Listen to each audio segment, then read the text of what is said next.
Chers jeunes, bonjour. Je suis très heureux de vous retrouver à quelques jours de Pâques pour vous adresser ces quelques mots. On ne peut plus se retrouver le dimanche pour la messe, ni se rassembler pour le catéchisme.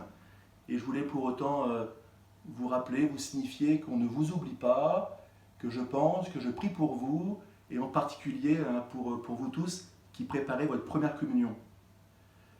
Profitez aussi de ces quelques mots pour remercier vos catéchistes qui prennent beaucoup de temps, beaucoup d'énergie pour garder ce contact avec vous, avec vos parents, et puis pour vous aider à vivre le catéchisme à la maison. Et entre autres, grâce à Théobule, qui nous aide, même si on ne peut pas se rassembler ensemble, à vivre le catéchisme à la maison.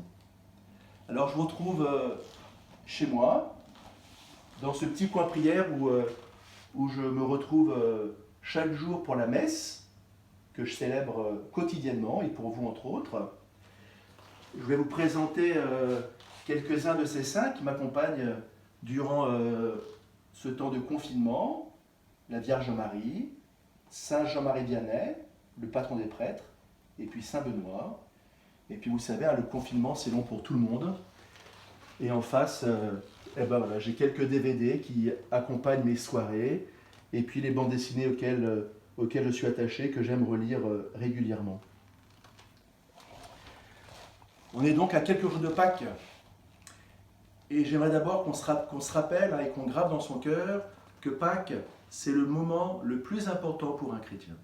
C'est vraiment le sommet de notre année, le moment le plus important. Et vous savez pourquoi?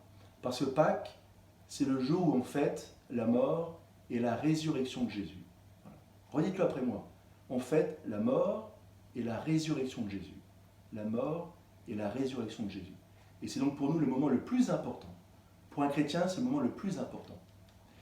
Et pour vous qui préparez votre première communion, il y a avant Pâques un jour qui doit aussi avoir une importance particulière, c'est le jeudi saint. Vous savez, c'est ce jour où Jésus a rassemblé ses apôtres. Ce jour où il a célébré la messe pour la première fois. On dit qu'il a institué l'Eucharistie. Et finalement, quand on réfléchit un petit peu, eh bien, on peut se dire que c'est le jour où les apôtres ont fait leur première communion. Un peu comme vous ferez bientôt votre première communion. Alors je vais aussi vous rassurer, votre première communion, vous allez la faire. Elle n'est pas annulée. Elle n'aura pas lieu le 2 ou le 3 mai comme c'était prévu, mais votre première communion, elle aura lieu. Est-ce qu'elle aura lieu en juin, en septembre, en octobre? Aujourd'hui, c'est impossible de répondre à cette question, mais elle aura lieu.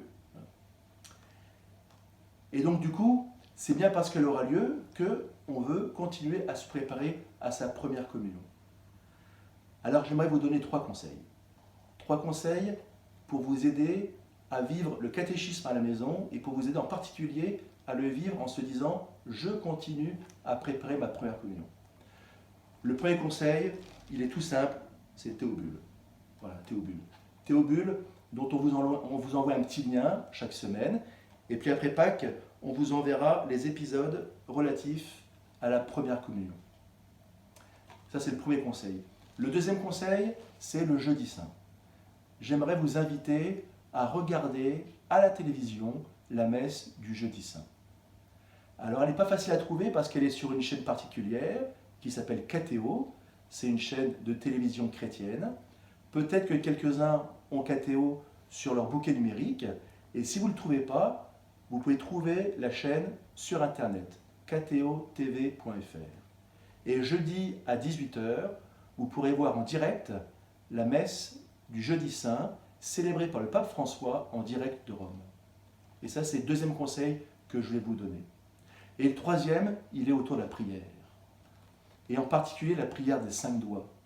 J'aime beaucoup cette prière des 5 doigts et je trouve qu'elle est très très structurante pour vous aider à être fidèle à la prière. Alors je pense qu'on la connaît, la prière des 5 doigts. Et j'aurais presque envie de me taire pour vous laisser dire après moi quels sont les 5 doigts. Alors le premier doigt, bonjour, et les autres je vous écoute. Le deuxième, le troisième, le quatrième et le 5e. Allez, on les reprend.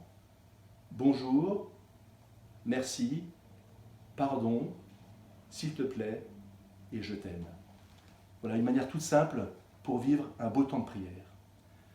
Alors, bonne fête de Pâques à vous et à vos familles, bon catéchisme à la maison, et puis belle et grande préparation à votre première communion.